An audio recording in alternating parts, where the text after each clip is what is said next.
मुंबई से सटे पालघर इलाके में क्लोरीन गैस के लीक होने से हड़कंप मच चुका है।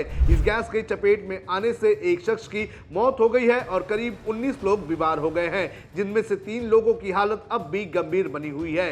गैस की चपेट में दमकल विभाग के 5 कर्मचारी भी आ चुके हैं। प्रशासन लगातार गैस को कंट्रोल करने का काम कर रही है, लेकिन अब तक पूरी तरह से गैस को कंट्रोल करने में कामयाबी हासिल नहीं हुई है। जानकारी के अनुसार एक पुराने टैंकर में लीक होने की वजह से यह हादसा हुआ और अब क्या स्टेटस है इस गैस रिसाव का और क्या है ये पूरा मामला, इसकी पूरी जानकारी आपको इस वीडियो में देंगे। नमस्कार, आप देख रहे हैं लोकमत हिंदी। मेरा नाम है सोनू कनौजिया।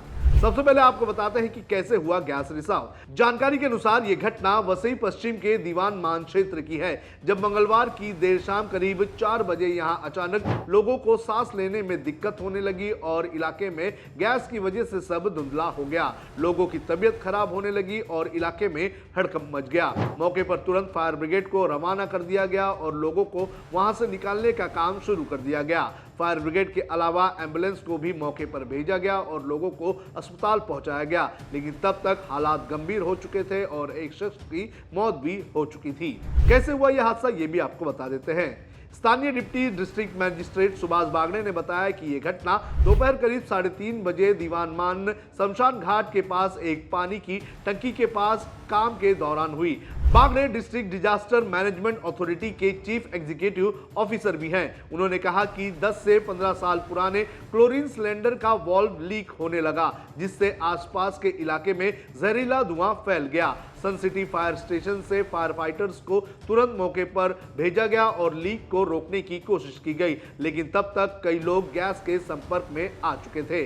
अधिकारी ने कहा कि कुल 19 लोग प्रभावित हुए और उन्हें 3 अलग अलग अस्पताल में भर्ती किया गया है।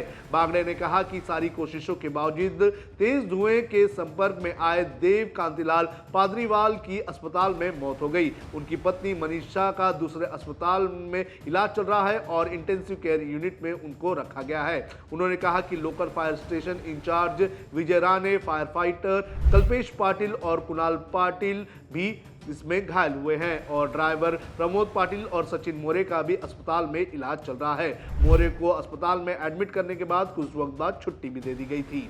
डिफ्यूज किया गया गैस सिलेंडर, लेकिन अभी भी गैस का है असर। जानकारी के अनुसार अब उस गैस सिलेंडर को पूरी तरह से डिफ्यूज कर दिया गया है जहां से लीक हुआ था। घटना की जानकारी मिलने पर फायर फाइटर्स ने तुरंत ऑक्सीजन मास्क पहने और खराब क्लोरीन सिलेंडर को मौके से दूर एक नाले में लेकर जाकर सुरक्षित रूप से डिस्पोज कर दिया गया। गौरतलब है कि कुछ दिनों पहले महाराष्ट्र के चंद्रपुर में भी ऐसा ही क्लोरीन गैस लीक का एक मामला सामने आया था। आपको सुनाते हैं कि इस पूरे घटना के बाद क्या कहा स्थानिक डीसीपी ने। 4:30 बजे पीआई मानिकपुर हरला जादू साहब को कॉल आया कि यहाँ पे दीवान मान स्मशान भूमि के सामने कुछ गैस लीकेज जैसा प्रकार हुआ है। वो अपना फोर्स लेके इमीडिएटली यहाँ पहुँच गए। यहाँ आने के बाद पता चला कि गवर्नमेंट की पानी की टंकी है, वो साफ करने के लिए कुछ म्यूनिसिपल कॉर्पोरेशन के कर्मचारी आए थे और उनका धक्का एक क्लोरीन की टंकी को लगे कि जो बहुत पुरानी थी और वो टूट गई और उससे निकला हुआ क्लोरीन एरिया में फैल गया और उससे लोगों को सांस लेने में तकलीफ हो गई। पीएम मानिकपुर ने इमीडिएटली फायर ब्रिगेड को कॉल किया, म्यूनिसिपलिटी के कर्मचारियों को इन्फॉर्म कर दिया, अधिकारियों को इन्फॉर्म कर दिया। उनका भी फोर्स आ गया, उस टंकी को जो प्रोसेस के हिसाब से उसको सेटल डाउन कर दिया और इमीडिएटली जो लोगों को तकलीफ हो रही थी उनको डिवाइन हॉस्पिटल में एडमिट किया गया है। तो 6-7 लोग एडमिट है। एक कांतिलाल काडीवाला, देव कांतिलाल काडीवाला, इनकी डेथ हो गई है, लेकिन उसका रीज़न अभी हम बोल नहीं सकते। पीएम के बाद ही इसका फाइनल रीज़न पता चलेगा। अभी सिचुएशन कंट्रोल में है। जो हॉस्पिटल में एडमिट है उनका ट्रीटमेंट अच्छे से हो रहा है। मैडम, इसमें किस तरह के मामले दर्ज किए गए हैं, आगे किस तरह से इंक्वायरी? अभी हम इंक्वायरी कर रहे हैं। इंक्वायरी के बाद ही पूरा इसके बारे में कुछ बोल सकते हैं। कितने लोग इंजर्ड है इसमें टोटल? 7 लोग इंजर्ड है और एक जो है उनका डेथ हुआ है, लेकिन उसका रीजन हमें पता नहीं। सिर्फ फायर के कर्मचारी भी एडमिट है कुछ? हाँ, वो थोड़ा सा टंकी को ले जाते वक्त थोड़ी तकलीफ हो गई है, कोई प्राइमरी उनका ट्रीटमेंट चल रहा है।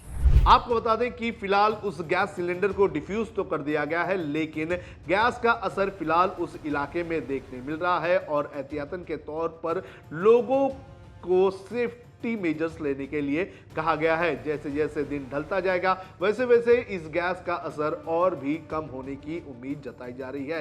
लेकिन राहत की बात यह है कि उस गैस सिलेंडर को जिसमें ये लीक हुआ था उसे डिस्पोज कर दिया गया है और फिलहाल कोई खतरा नहीं बताया जा रहा है।